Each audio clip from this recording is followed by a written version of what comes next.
రోజుకు ఆయన ఏ సినిమా చేసినా కోట్ల కోట్ల రెమ్యునరేషన్ ఇస్తారు ఆయనకు. అవన్నీ వదిలేసి చెప్పులు లేకుండా రోడ్లలో తిరిగి ఆయన పిచ్చోడా ప్రజల కోసం కష్టపడుతున్నాడు. దేన్ని ఆశించడు. పేరు, డబ్బు, ఈ ఏమంటారు పాపులారిటీ, ఇవన్నీ ఆయన ఎప్పుడో చూసేసినాడు. ఇవన్నీ బోరు కొట్టేసినాయి ఆయనకు. ఆయనకి ఏమైతే ఇప్పుడు ప్రజలు ఇన్నాళ్ళు అన్నయ్య చిరంజీవి నీడలో ఉన్నాడు, ఇప్పుడు బయటకు వచ్చాడు. ఆయన ఏదైతే అనుకుంటున్నాడో అవన్నీ సాధించుకుంటున్నాడు, ఒకటొకటిగా సాధించుకుంటున్నాడు. ఆయన కష్టపడి ఇంకా చాలా మంచి మంచి పొజిషన్కి వెళ్ళాలని నేను మనస్ఫూర్తిగా కోరుకుంటున్నా. మరి అట్లాంటి గొప్ప వ్యక్తి గురించి ఇట్లా నెగిటివిటీ ఎందుకు స్ప్రెడ్ చేస్తున్నారు? నెగిటివిటీ అనేది కామన్ భయ్య. ఇప్పుడు మనిషికి ఎండలో నీడ ఎట్లనో ఈ నెగిటివిటీ కూడా అంతే. మంచి వెనక చెడు ఎప్పటికీ ఉంటుంది. వాళ్ళు అలాగే ఉంటారు, ఈయన అలా ఎదుగుతానే ఉంటాడు అంతే. ఇప్పుడు పవన్ కళ్యాణ్ గారు సీఎం క్యాండిడేట్ గా నిలబడితే పవన్ కళ్యాణ్ చుట్టూ ఖచ్చితంగా పాలిటిక్స్ అనేవి జరుగుతాయా? అటు టీడీపీ నుంచి కానీ అటు అంటే బీజేపీ ఆబ్వియస్లీ సపోర్ట్ చేస్తారు పవన్ కళ్యాణ్. టీడీపీ నుంచి చాలా ఎక్కువ శాతం పాలిటిక్స్ స్టార్ట్ అవుతాయి ఆయన సీఎం క్యాండిడేట్ గా నిలబడుతున్నాడు అన్నప్పుడు ఎమ్మెల్యేలు. ఎందుకంటే ఇప్పుడు పవర్ ఉన్నప్పుడే టీడీపీ ఎమ్మెల్యే బహిరంగ సభ మీద డిప్యూటీ సీఎం నారా లోకేష్ కేవలం మొదలు పెట్టేశారు. జరుగుతుంది. సో ఒకవేళ నిజంగా సీఎం క్యాండిడేట్ గా నిలబడితే ఆయన చుట్టూ నిజంగా ఒక పాలిటిక్స్ అనేది స్టార్ట్ చేస్తారా? టీడీపీ అసలైన పాలిటిక్స్ తప్పకుండా స్టార్ట్ చేస్తారు. టీడీపీ వాళ్ళు ఏంటంటే అప్పట్లో ఉంది కదా, ఆయన చంద్రబాబు గారు రామారావు గారికి వెన్నుపోటు పరిచారు అని.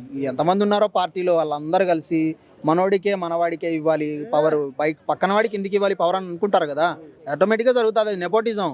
ఇప్పుడు నువ్వు సీఎం, నీ కొడుకు సీఎం అవ్వాలని కోరుకుంటావు కదా, ఎవరో పక్కన తను వచ్చి సీఎం అయితే ఎట్లా కోరుకుంటావు? ఇదే అంతే నార్మల్గా జరుగుతాయి అవన్నీ. అన్న నమస్తే అన్న. సో ఇప్పుడు పవన్ కళ్యాణ్ గారిది కొంతమంది పరిపాలన అంటున్నారు, ఓకే, కాకపోతే వైసీపీ మీద ప్రతీకారం అని ఎక్కువ మంది అంటున్నారు. సో మీరేమంటారు? అంటే ఇప్పుడు పవన్ కళ్యాణ్ గారు స్టార్టింగ్ నుండి ఎక్కువ జగన్ గారి గురించే మాట్లాడడం జరిగింది. ప్రతిపక్షం జగన్ గారి గురించి, ఆయన రాజకీయాలు ఉన్నప్పా లేకపోయినా పార్టీ పెట్టినప్పటి నుంచి ఇలా లంచగొండితనం అదే అని మాట్లాడినారు. ఇప్పుడు పవర్ స్టార్ గారికి నిజంగా చాలామంది ఆయన ముఖ్యమంత్రి హోదా ఇస్తేనే ఇంకా బెటర్ అని అంటున్నారు. కాబట్టి ఎందుకంటే పవన్ కళ్యాణ్ గారు చెప్తే ప్రజలకు అర్థమవుతుంది. ఇప్పుడు చాలామంది చంద్రబాబు నాయుడు గారు 6 అవి క్యాన్సిల్ చేస్తున్నారు. ఆయన క్యాన్సిల్ అని చెప్పలేదు, కొంచెం టైం పడుతుంది. ఫస్ట్ మేము అభివృద్ధి మీద దృష్టి పెడుతున్నాం. ఎందుకంటే సపోజ్ ఇప్పుడు నెక్స్ట్ 5 years జగన్ గారు ఉన్న కాలంలో ప్రతిదానికి పథకాలు ఇచ్చారు, కానీ ఫలితంగా అభివృద్ధి లేకపోయింది.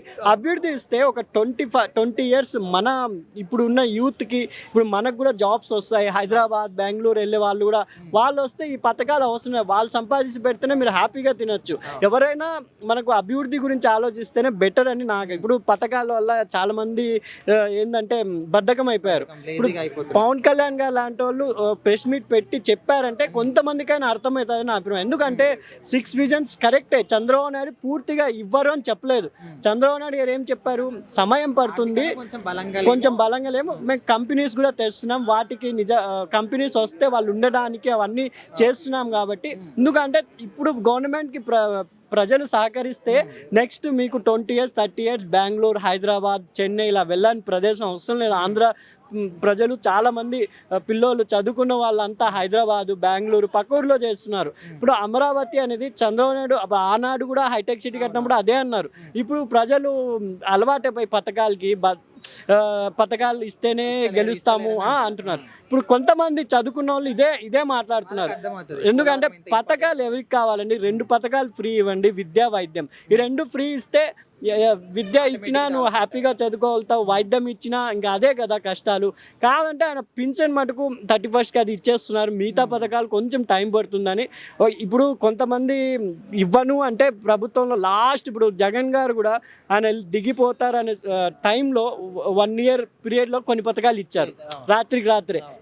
అలా చెప్పలేదు చంద్రబాబు గారు, నేను ఇస్తాను మీకు అంటే. ఇప్పుడు ఆయన ప్రెస్ మీట్ పెట్టి చెప్పగానే పర్వాలేదు, ఇవ్వలేదు అని విమర్శలు చేస్తున్నారు. కానీ ఆయన ప్రెస్ మీట్ పెట్టి వీటికి ఎందుకు ఇవ్వలేను, ఎందుకు దేనికోసం డబ్బు ఖర్చు చేసిన వివరంగా క్లియర్గా చెప్పారు. కాబట్టి నిజంగా పవన్ కళ్యాణ్ గారు అండ్ చంద్రబాబు వీళ్ళిద్దరు ద్వయం హ్యాపీగా సాగుతుంది. ఆంధ్రాలో ఎన్ని కష్టాలైనా ఒడిదులు వెళ్తున్నారు. పవన్ కళ్యాణ్ గారికి అప్పుడప్పుడు మెంటల్ మాస్ వస్తే ఆయన సొంత డబ్బు అయినా పెడతారండి ఈ పథకాలు, కానీ నేను అనుకుంటున్నా. సార్ నమస్తే. సార్ నమస్తే అండి. ఇప్పుడు ఏపీలో పవన్ కళ్యాణ్ గారిది పరిపాలన అని కొంతమంది అంటున్నారు, వైసీపీ మీద ప్రతీకారంతో ఇంత కసిగా పరిపాలన చేస్తున్నారని కొంతమంది అంటున్నారు. మీ అభిప్రాయం ఏంటి? వైసీపీ మీద ప్రతీకారంతో చేయాల్సినంత అవసరం ఏముందిలే కానీ ఆయనకి పరిపాలన అంటే ఇలా చేయాలి, రాబోయే యూత్ అంతా కూడా ఇలా ఉండాలి, ఇలా పరిపాలన చేయాలి అనేది ఆయన ఉద్దేశం కావచ్చు. అంటే ఇప్పటి వరకు చూడని రాజకీయం చూస్తున్నాం, ఇక మీద చూడబోయే రాజకీయాలు ఇలా ఉంటాయి కావచ్చు. అంటే డిప్యూటీ సీఎంగా 100% ఇస్తున్నారా, అంతకు మించి ఇస్తున్నారా, తక్కువగా ఇస్తున్నారా? అంతకు మించి ఇస్తున్నారు. డిప్యూటీ సీఎంగా ఆంధ్రప్రదేశ్కి ఎలాంటి మనకి ముఖ్యమంత్రి స్థాయి పర్సనాలిటీ అతనుగా. ఇప్పుడు కొంతమంది డిప్యూటీ సీఎంగా కూడా వద్దు మాకు నారా లోకేష్ కావాలని అంటున్నారు. సో ఇట్లాంటి ఇష్యూస్ ఎందుకు వస్తున్నాయి అంటారు? వాళ్ళ అంతర్గత పార్టీ వ్యవహారాలు. టీడీపీ ఏంటంటే పవన్ కళ్యాణ్ మీద ఆధారపడిపోతే భవిష్యత్తు అంతా కూడా టీడీపీ కూడా పవన్ కళ్యాణ్ కిందకి వెళ్ళిపోతుందేమో, మన కేటర్ అంతా పవన్ కళ్యాణ్తో నిండిపోతుందేమో, ఆ హైప్ ఉంటుందేమో. మన కేటర్ని మనం పోగొట్టుకోకూడదు. నారా చంద్రబాబు నాయుడు గారి తర్వాత పార్టీకి ఏంటి అంటే ఎవరు లేరు, నెక్స్ట్ పవన్ కళ్యాణ్ కనపడుతున్నాడు. సో టీడీపీకి ఒక భయం ఏర్పడి ఉంటుంది ఖచ్చితంగా. ఇంత స్టార్డమ్, ఇంత ఫ్యాన్ ఫాలోయింగ్ కానివ్వండి, ఈ రాజకీయంలో దూసుకొని వెళ్ళటం కానివ్వండి, ఇవన్నీ చూసి కొంత భయపడి ఉండొచ్చు టీడీపీ పార్టీ అనేది. వాళ్ళ పార్టీ శ్రేణులు కానీ వాళ్ళంతా కొంచెం భయపడి ఉండొచ్చు. ఇప్పుడు జనసేన పార్టీ వల్ల కూటమికి బలం వచ్చిందా, లేకపోతే టీడీపీ వల్ల జనసేన పార్టీకి బలం వచ్చిందంటారా? అది రెండింటి వల్ల ఇద్దరికి మేలు జరిగిందండి. అది ఒకరిని మనం ఎవరికి కూడా అంత విధానం కాదు. ఇద్దరు వల్ల కూడా నష్టపోయింది జగన్. ఇప్పుడు ఇట్లాంటి ఇష్యూస్ వల్ల ఒకవేళ జనసేన సపరేట్ అయిపోతే కూటమి పరిస్థితి ఏంటి? జనసేన సపరేట్ అవ్వకూడదని పవన్ కళ్యాణ్ గారు చెప్పారుగా.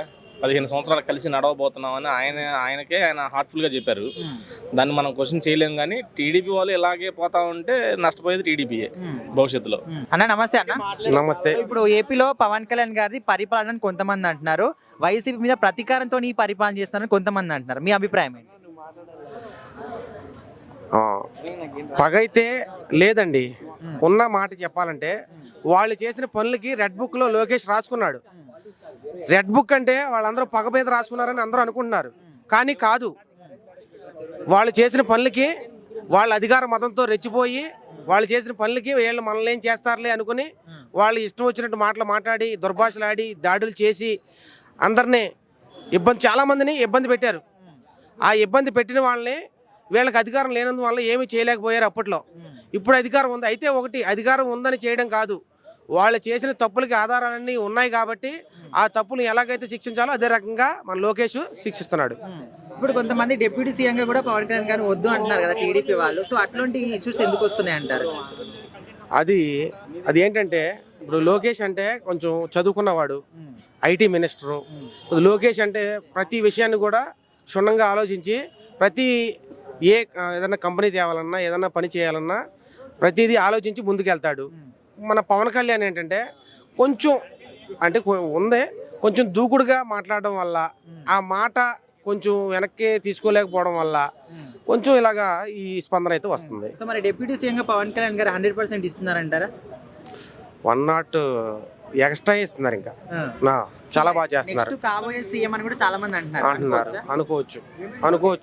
నమస్తే అన్న. నమస్తే అన్న. కూటమి ప్రభుత్వం పవన్ కళ్యాణ్ పాలన ఎలా కనిపిస్తుంది అన్న? బ్రహ్మాండంగా ఉందన్న. ఏం బాగుందన్న? బాగుంది అంటే వచ్చి 6 నెలలు అయింది కదా ప్రభుత్వం. అంటే అడ్మినిస్ట్రేషన్ మొత్తం జరగాలి, కొంచెం టైం పడుతుంది. 6 నెలలు సంక్షేమ పదాలు టైం పడుతుంది అన్న. వచ్చి 6 నెలలు అయింది కదా, అడ్మినిస్ట్రేషన్ మొత్తం జరగాలి కదా. జరిగిందా స్లోగా వేస్తాడు. జగన్ కూడా అలాగే ఏకంగా ఇవ్వలేదు కదా, సంవత్సరం పట్టింది. అన్న ఇప్పుడు పవన్ కళ్యాణ్ గారిది పరిపాలన అనొచ్చా, లేకపోతే వైసీపీ మీద ప్రతీకారంతో ఇట్లా కసిగా పరిపాలన చేసాడు అనొచ్చా? అవునా, వైసీపీ మీద వైసీపీ మీద ప్రతీకారం తీసుకుంటున్నాడని. అవునన్నా. అన్న జగన్ చేసింది మొత్తం దుర్మార్గ చర్య. లాస్ట్ 5 సంవత్సరాలు చేసింది ఏమీ లేదు.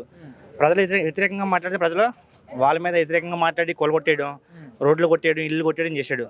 10 రూపాయలు ఇచ్చి 50 రూపాయలు తీసుకునేవాడు. సో ఇప్పుడు వచ్చిన ఈ 6-7 నెలల్లో పవన్ కళ్యాణ్ గారి పరిపాలన ఎట్లా అనిపిస్తుంది? పరిపాలన బాగానే ఉందన్న. గత 70 సంవత్సరాలు స్వతంత్రం వచ్చిన తర్వాత మారుమూల గ్రామాలకి రోడ్లు వేయలేదు.